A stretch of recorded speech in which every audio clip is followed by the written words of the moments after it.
اعوذ باللہ من الشیطان الرجیم بسم اللہ الرحمن الرحیم وَيَسْتَفْتُونَكَ فِي النِّسَاءِ قُلِ اللَّهُ يُفْتِيكُمْ فِيهِنَّ وَمَا يُتْلَى عَلَيْكُمْ فِي الْكِتَابِ فِي يَتَامَى النِّسَاءِ اللَّاتِي لَا تُؤْتُونَهُنَّ مَا كُتِبَ لَهُنَّ وَتَرْغَبُونَ أَن تَنكِحُوهُنَّ والمستضعفين من الولدان وأن تقوموا لليتامى بالقسط وما تفعلوا من خير فإن الله كان به عليما۔ اور اے پیغمبر، یہ لوگ آپ سے عورتوں کے بارے میں شرعی احکام معلوم کرتے ہیں، تو آپ کہہ دیجئے کہ اللہ تمہیں ان عورتوں کے سلسلے میں شرعی احکامات بتلاتا ہے، اور تمہارے سامنے جن آیتوں کی تلاوت کی جاتی ہے قرآن کریم کی، وہ بھی تمہیں شرعی احکامات سے واقف کرواتی ہے۔ یتیم عورتوں کے سلسلے میں، ان یتیم عورتوں کے سلسلے میں جن کو تم ان کا مقرر شدہ حق ادا نہیں کرتے اور تم ان سے نکاح کرنا چاہتے ہو، اور کمزور بچوں کے سلسلے میں احکامات بتلاتی ہے، اور اس بات کی تاکید کرتی ہے کہ یتیموں کے ساتھ انصاف قائم کرو، اور جو بھی نیکی کا کام تم کرو گے اللہ تبارک و تعالیٰ اس کو جاننے والا ہے۔ سورہ نساء کی جب ابتدا ہوئی تھی تو یہ بات آپ کو بتلائی گئی تھی کہ نساء کے معنی ہوتے ہیں عورت۔ اس صورت کے اندر خاص طور پر مسلمانوں کو جو احکامات دیے گئے اس کا تعلق حقوق العباد سے متعلق تھا، اور حقوق العباد میں بھی خاص طور پر حقوق النساء اور حقوق الیتامہ، یعنی عورتوں کے کیا حقوق ہیں، یتیموں کے کیا حقوق ہیں،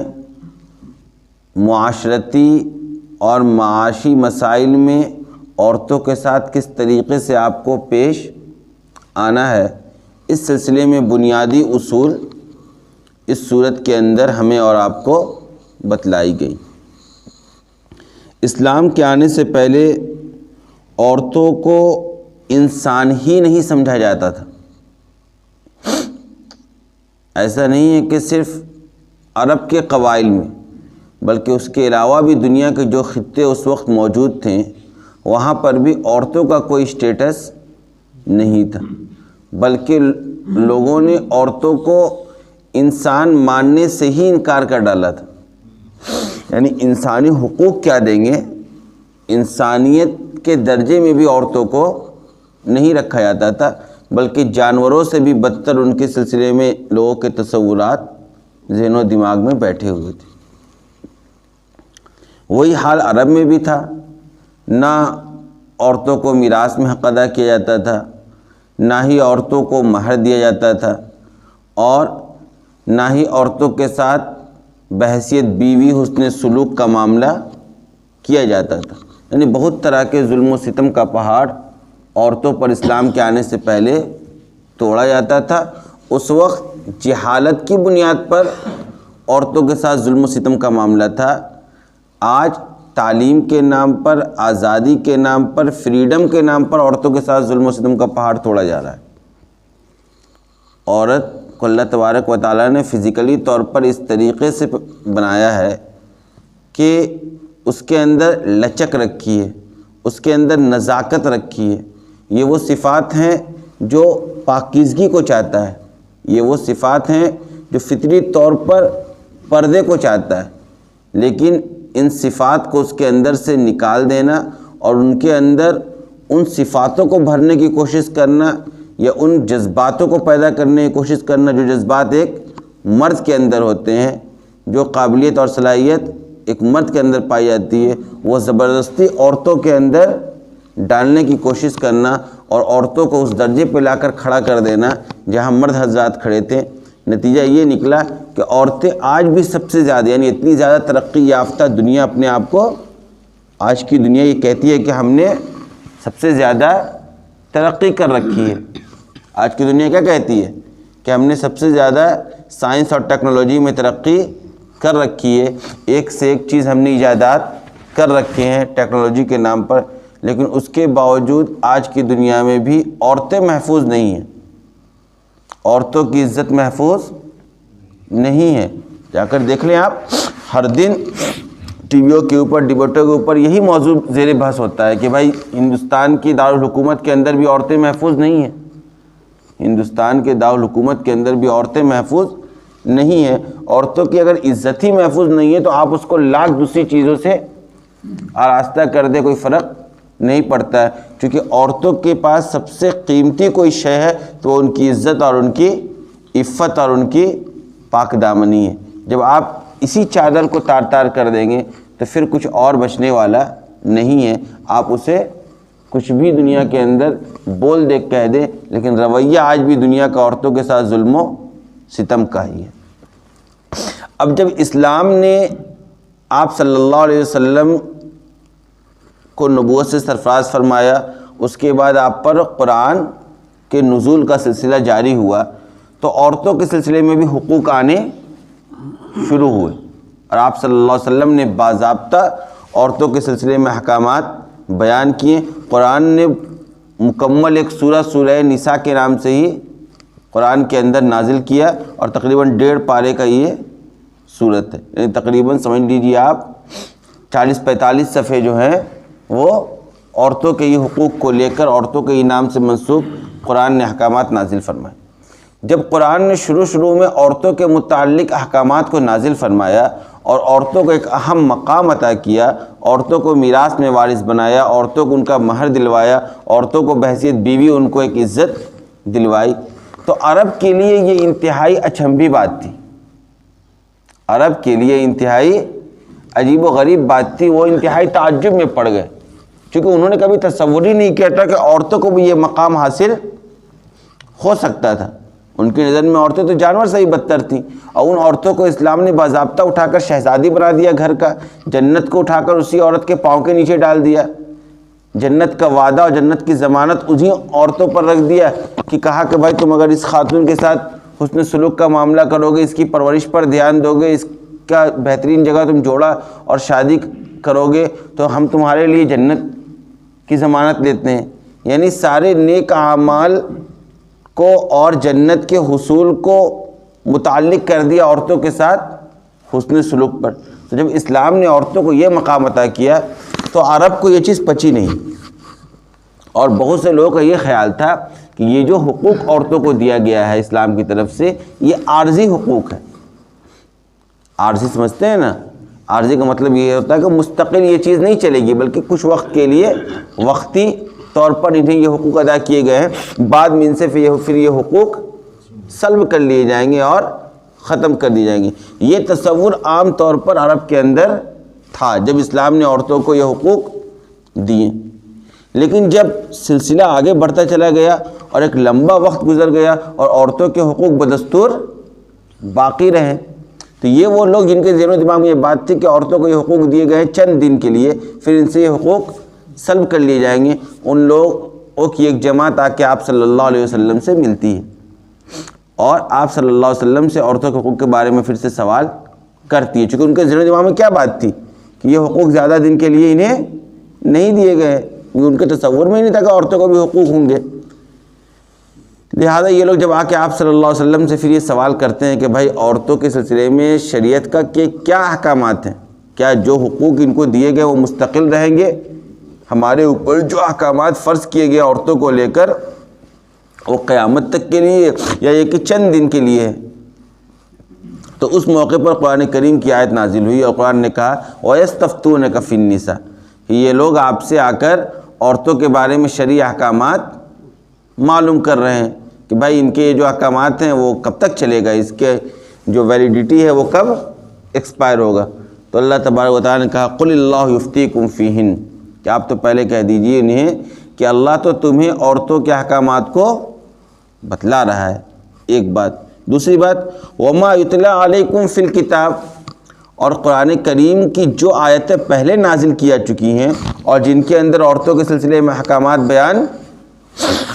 کیے جا چکے ہیں، ان کی چونکہ تلاوت ہوتی ہے، تم پڑھتے ہو، وہ آیتیں بھی تمہیں عورتوں کے بارے میں احکامات بتلا رہی ہیں۔ یعنی جو آیتیں ہم نے پہلے نازل کی سورہ نساء کے اندر یا دیگر صورتوں کے اندر عورتوں کے متعلق، ان آیتوں کی بھی تم تلاوت کر رہے ہو، تو وہ آیتیں بھی تمہیں بار بار عورتوں کے حقوق کے بارے میں بتلا رہی ہیں، اور اللہ تبارک و تعالیٰ بھی تمہیں عورتوں کے حقوق کے بارے میں بتلا رہا ہے۔ تمہارے ذہن و دماغ میں جو بات ہے کہ یہ مستقل احکامات نہیں، یہ غلط تصور ہے، بلکہ عورتوں کے سلسلے میں جو احکامات نازل کیے گئے وہ مستقل ہے اور قیامت تک باقی رہنے والی ہیں۔ کہا کیا؟ ان یتیم عورتوں کے سلسلے میں جن کو تم ان کا مقررہ حصہ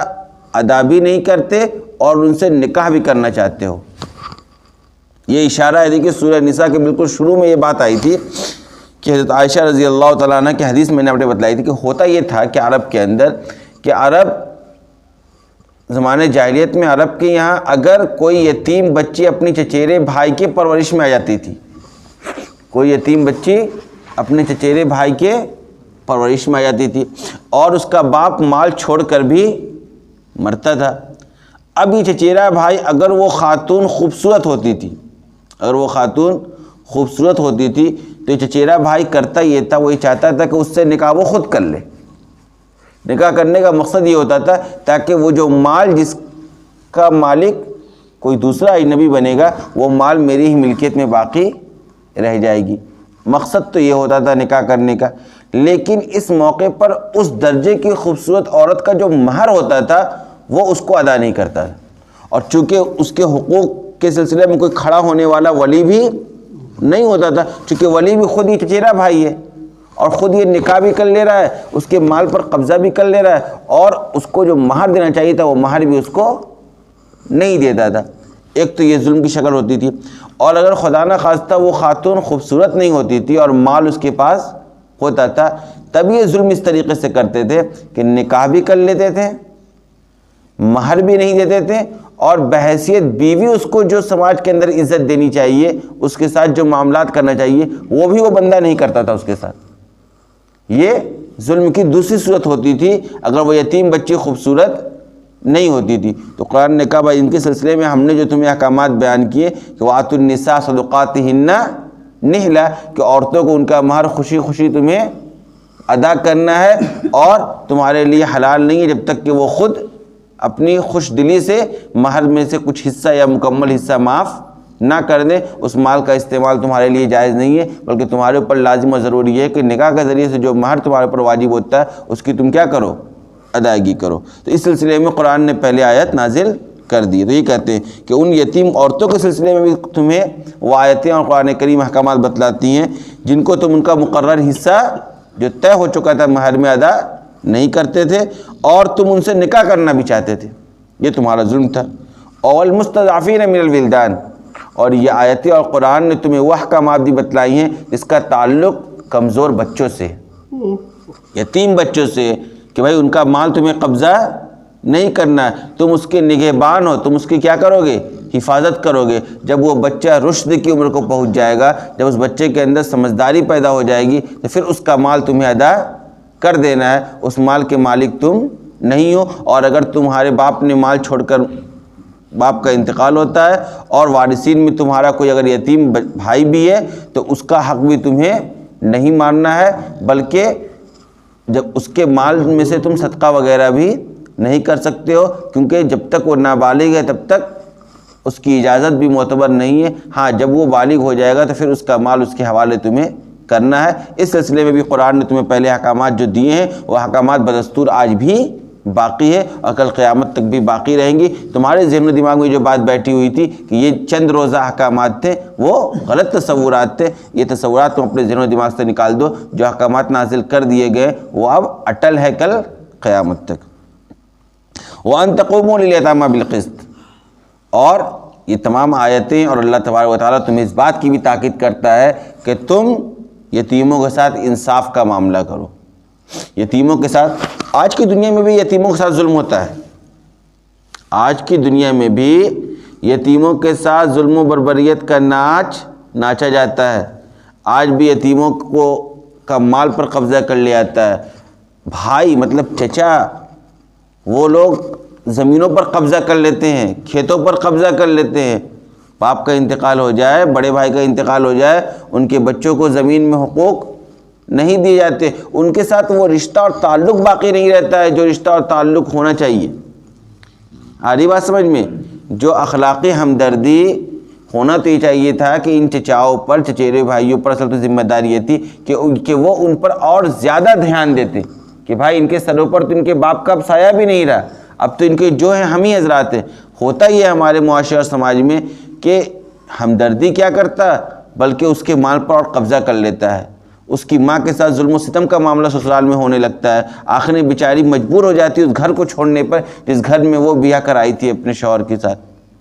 اس گھر کو چھوڑنے پر مجبور ہو جاتی ہے، تمام جائیداد کو چھوڑنے پر مجبور ہو جاتی ہے، اور اپنے چھوٹے چھوٹے بچوں کو لے کر وہ مجبور ہو کر خاموشی کے ساتھ اپنی زندگی ادھر ادھر بسر کرتی ہے۔ یہ وہ ظلم و ستم کا پہاڑ جو عورتوں پر کل توڑا جاتا تھا وہ آج بھی توڑا جاتا ہے۔ آج کی دنیا کہتی ہے کہ ہم تعلیم یافتہ ہے، اور ان کا عمل وہ ہے جو کل کے جاہلوں کا عمل تھا، جو کل کے بے علموں کا عمل تھا، جو کل کے ناواقفوں کا عمل تھا، وہی عمل آج کے پڑھے لکھے لوگوں کا ہے۔ لہذا ہمیں اس معاملے پر غور کرنا چاہیے اور قرآن کی ان آیتوں پر غور کرنا چاہیے، اور قرآن نے خاص طور پر یتیموں کو لے کر، عورتوں کو لے کر جو سختیاں برتی ہیں، جو حقوق نازل فرمائے ہیں، اس پر عمل کرنا چاہیے، اور ہمیشہ ڈرتے رہنا چاہیے یتیموں کے مال پر قبضہ کرنے سے، یتیموں کے مال کے ناحق استعمال کرنے سے، عورتوں پر ظلم و ستم کرنے سے۔ اس کو اسلام برداشت نہیں کرتا ہے۔ اللہ تبارک و تعالیٰ سخت سزاؤں میں مبتلا کرے گا ایسے لوگوں کو۔ آپ نے پڑھا نا سورہ نساء کی آیت، ان الذین یأکلون اموال الیتامی ظلما انما یأکلون فی بطونہم نارا، کہ جو لوگ ناحق طریقے سے یتیموں کا مال استعمال کرتے ہیں وہ اپنے پیٹوں کے اندر آگ کا انگارہ ڈالے۔ آج ان کو لگ رہا ہے کہ میں ان کا مال استعمال کر رہا ہوں، یہی مال کل آگ کے انگارے کی شکل میں بدل جائے گا اور ہمارے اور آپ کے پیٹوں کے اندر موجود ہوگا۔ اور آپ تصور کیجئے کہ اگر پیٹ کے اندر آگ کا انگارہ ڈال دیا جائے تو کیا کیفیت ہوگی انسان کی۔ اللہ تبارک و تعالیٰ ہم سب کی چیز سے حفاظت فرمائے۔ وَمَا تَفْعَلُوا مِنْ خَيْرٍ فَإِنَّ اللَّهَ كَانَ بِهِ عَلِيمًا، کہ جو بھی تم نیک عمل کرو گے تو یہ مت سمجھو کہ اس کا تمہیں بدلہ نہیں دیا جائے گا۔ فَإِنَّ اللَّهَ كَانَ بِهِ عَلِيمًا، تم یقین رکھو کہ اللہ کی نظر میں ساری چیزیں ہیں، اللہ کو ہر چیز کا علم ہے، اللہ تمہارے اعمال کو دیکھ رہا ہے، اسی کے مطابق وہ تمہارے ساتھ فیصلہ کرے گا۔ تمہارا کوئی بھی نیک عمل ضائع نہیں ہوگا۔ ان اللہ لا یضیع اجر المحسنین، قرآن کی آیت ہے کہ اللہ نیکوکاروں کا اجر ضائع نہیں کرتا ہے بلکہ اپنے پاس محفوظ رکھتا ہے۔ کل قیامت کے دن اللہ تبارک و تعالی ایسے لوگوں کے ساتھ ان کے جو بھی ان کا اجر ہوگا وہ اس کو اللہ تبارک و تعالی ادا کر دے گا۔ کسی کے ساتھ ذرہ برابر بھی ظلم و ستم کا معاملہ اس سلسلے میں نہیں کیا جائے گا۔ اور دنیا کے اندر بھی یہ چیز دیکھی جاتی ہے جو حدیث میں آتا ہے کہ انا وکافل الیتیم ہکذا، آپ صلی اللہ علیہ وسلم نے کہا کہ میں اور یتیموں کی سرپرستی کرنے والا،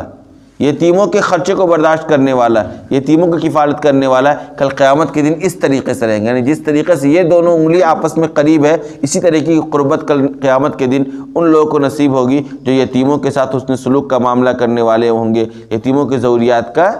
خیال رکھنے والے ہوں گے۔ لہذا مسلمانوں کو یتیموں کے سلسلے میں اور عورتوں کے سلسلے میں ہمیشہ بیدار رہنا چاہیے، ہمیشہ ان کے حقوق کو لے کر اللہ تبارک و تعالیٰ سے ڈرتے رہنا چاہیے۔ وآخر دعوانا